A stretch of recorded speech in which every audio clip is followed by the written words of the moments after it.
Portugal já escolheu. Um novo ciclo político começa agora. O que vem depois das eleições? Aceda à informação que não cabe numa manchete. Assine hoje, com até 55% de desconto, e habilite-se a ganhar um dos 10 cartões oferta FNAC que temos para oferecer. Tudo em observador.pt.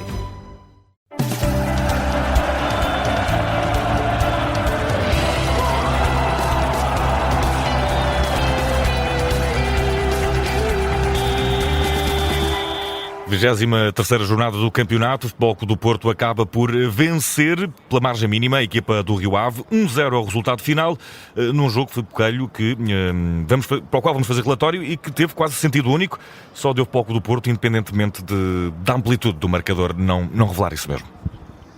Sim, antes de mais creio que temos que começar por aí, ou seja, é uma exibição que pedia um resultado mais folgado ao Porto. Este 1-0 é um resultado magro para o que a equipa de Francisco Farioli conseguiu produzir, desde logo nas 3 bolas ao poste, mas outras mais oportunidades, numa boa entrada do Porto na partida, com bastante ritmo, sobretudo nessa fase através do lado direito, com o PP até numa zona mais interior, oferecendo todo o flanco para as subidas do Alberto Costa, e o Porto nem sempre a tentar um jogo pausado de atração à pressão do Rio Ave, ou seja, nem sempre com aqueles movimentos tão mecanizados no espaço central para ligar com Alan Varela, mas antes com os centrais a assumir um passe mais largo, o Bednarek a tentar ativar o Pietuzevski à esquerda, o Rosário a fazer o mesmo em relação ao PP na direita, para tentar fomentar situações de 1 para 1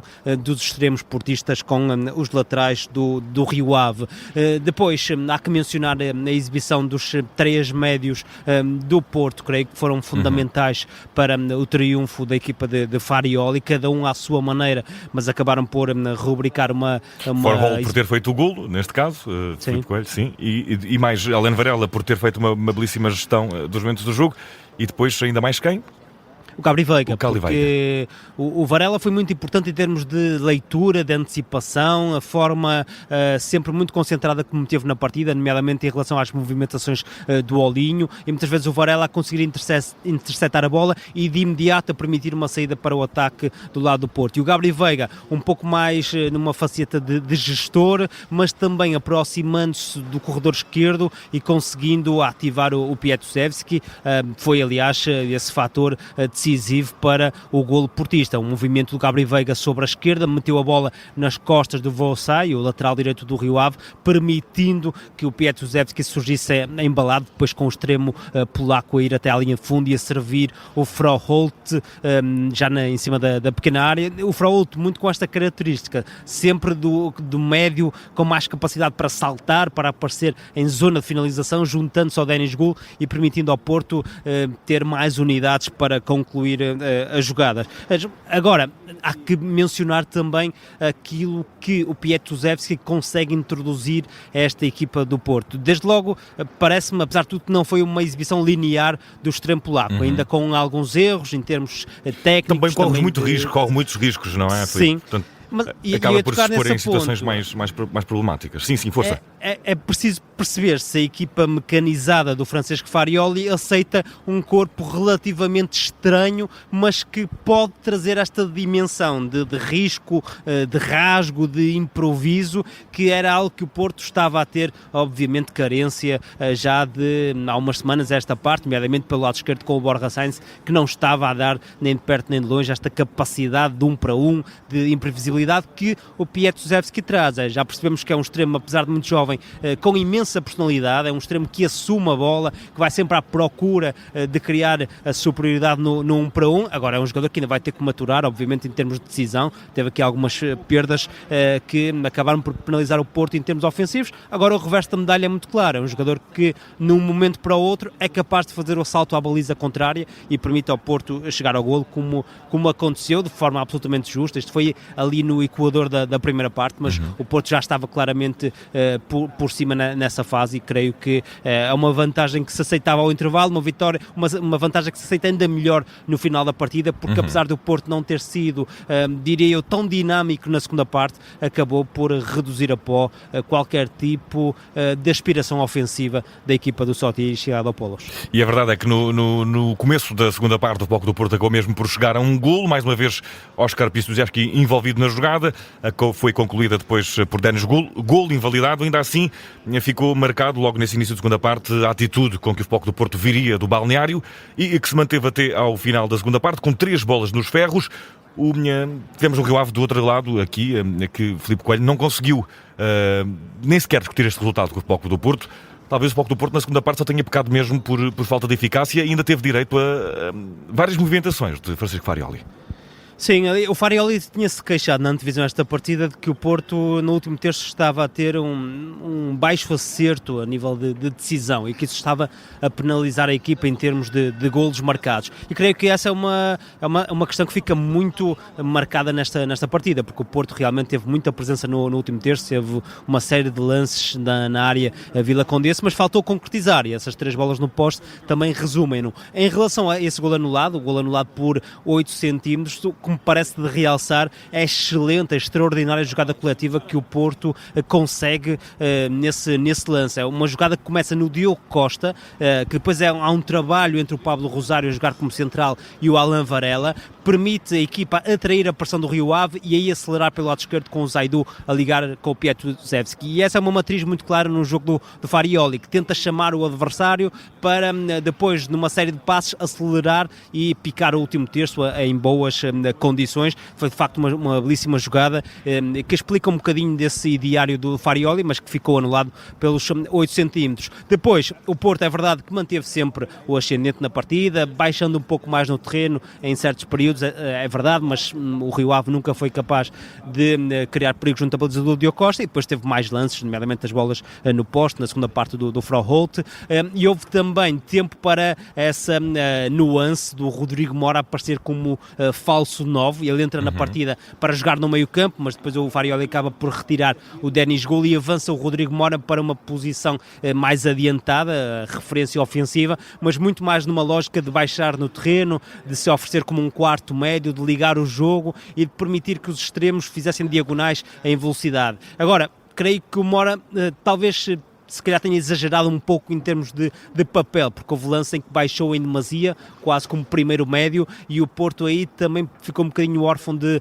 figuras no último terço. Acabou por ser uma situação algo pontual, porque mais tarde entrou o Taremi Mofi, que dentro do contexto da partida até teve um bom contributo a nível de segurar a bola, ainda conseguiu importunar o Ryan Guilherme num lance em que o Porto atira ao poste, portanto foi uma entrada até relativamente interessante dentro do contexto do jogo, por parte do avançado nigeriano. Aqui um breve raio-x à equipa do Rio Ave. Fomos analisando e fomos falando disto também ao longo da nossa emissão, Filipe Coelho.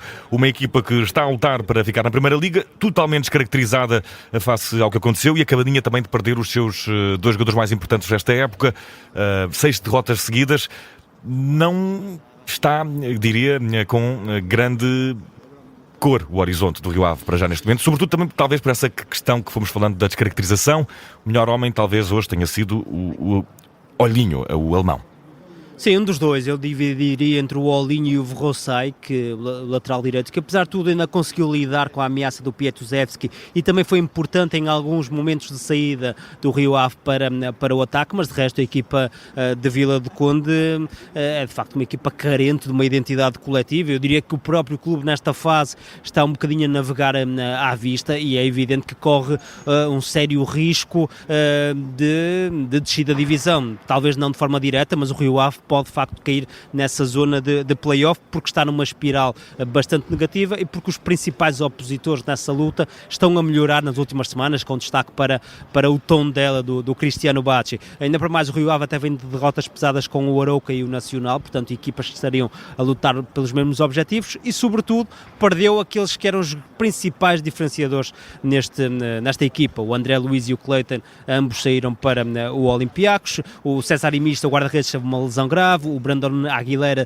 e Eden Aspa, um jogador importante no meio campo. Portanto, a equipa perdeu qualidade em janeiro. É verdade que entraram uma série de jogadores, mas que me parecem de nível inferior, e ainda para mais compete ao Sotiris Silaidopoulos casar isto tudo em pouco tempo, e portanto não havendo também grandes referências dentro do terreno de jogo. O Rio Ave hoje volta a apresentar o 11 inicial sem qualquer português, o que também, enfim, acaba por resumir um bocadinho daquilo que tem sido o passado mais recente desta equipa, agora liderada pelo Evangelos Marinakis, o dono também do Olympiacos e do Forest, sendo que nesta pirâmide o Rio Ave acaba por estar na base, e isso parece-me estar a ser muitíssimo prejudicial. Portanto, há aqui um conjunto de fatores que realmente aponta o Rio Ave a um último terço de temporada bastante duro. Veremos se tem armas suficientes realmente para garantir a manutenção. Pelo menos o treinador Sotiris Silaidopoulos está confiante que sim. O mesmo acontece com Blaise, o jogador que hoje, como disseste, um pouco deslocado da sua posição. Vamos, para terminar este relatório do jogo, Filipe Coelho, saber o que foi o pior esta noite no Dragão, acreditando eu que estará relacionado com este momento que vai vivendo a equipa do Rio Ave.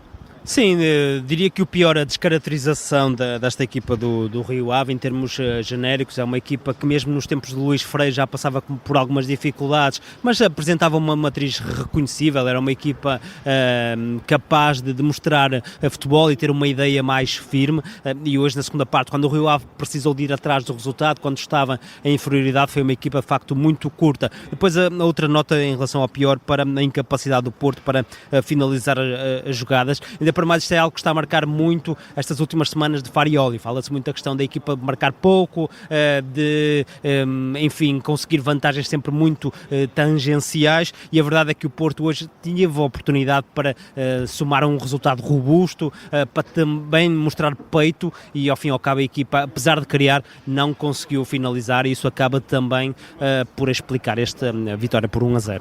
Pouco do Porto, que agora no calendário tenha um mês de março, diria, bastante difícil. O primeiro jogo em março será contra o Sporting, o segundo contra o Benfica, o quarto contra o Moreirense e o quinto contra o Braga. Terá Farioli capacidade para segurar a equipa mentalmente neste momento tão difícil? Eu acredito que vão caindo também sobre o treinador os fantasmas da época passada, à medida que a época se vai aproximando do final. Recordo que Farioli era o treinador do Ajax, que perdeu 12 pontos de vantagem nos últimos 4 ou 5 jogos do campeonato, coisa assim, Filipe Coelho. Sim, isso é de facto um histórico pesado para Francisco Farioli, mas que eu até acredito que nesta fase o técnico italiano não tenha propriamente um vislumbre dessa fase negra no Ajax. Apesar de tudo, o Porto está a ter uma consistência pontual muito assinalável. É verdade que não conseguiu nem vencer o Benfica nem o Sporting em casa, e teve esse dissabor contra o Casa Pia, é verdade, aí sim a equipa quebrou bastante, mas em termos de consistência pontual, há pouco a apontar ao Porto, conseguiu o apuramento direto para os oitavos da Liga Europa. Portanto é uma equipa que se mantém dentro de todas as competições. Veremos os próximos tempos, porque de facto esse arranque de março é bastante exigente. Veremos com que armas é que o Porto também chega a essa altura, porque há aqui algumas baixas importantes na defesa e que obrigam a alguns ajustes que se calhar o Farioli não estava a contar fazer nesta altura. Por exemplo, a questão do Zaidu, que parece ter ganho uma nova vida, também porque o Francisco Moura tem cometido alguns erros, e depois a questão do ponta de lança, porque Samu, apesar de tudo, era um jogador que estava a crescer em termos de envolvimento com a equipa, de jogar em apoio, de oferecer mais soluções para esse jogo rendilhado, e o Denis Gul não está a conseguir entregar isso, e o Terem Moffi parece-me bastante distante da condição física ideal, e portanto até nesse sentido o Farioli vai aqui e ali testando o Rodrigo Moura numa posição diferente. Já falou que o Gabri Veiga também pode ser esse avançado centro. Agora são questões que de facto em jogos pontuais, no meio de uma deslocação à Luz, por exemplo, como está para acontecer a breve prazo, pode ter algum peso. Portanto, compete também ao técnico italiano perceber com que armas é que pode jogar nessas alturas, sendo, e deixo esta nota final, o Porto, por exemplo, não inscreveu o Pietuzevski na Liga Europa, e eu não sei até que ponto isso não pode vir a penalizar a equipa quando for preciso, em jogos de maior domínio, ter um extremo com outra capacidade para ferir os adversários em termos de desequilíbrio individual. Filipe Coelho, está feito e entregue o relatório deste Futebol do Porto 1, Rio Ave 0, jogo a contar para a 23ª jornada do campeonato. Um grande abraço. Um grande abraço, Vicente. Obrigado.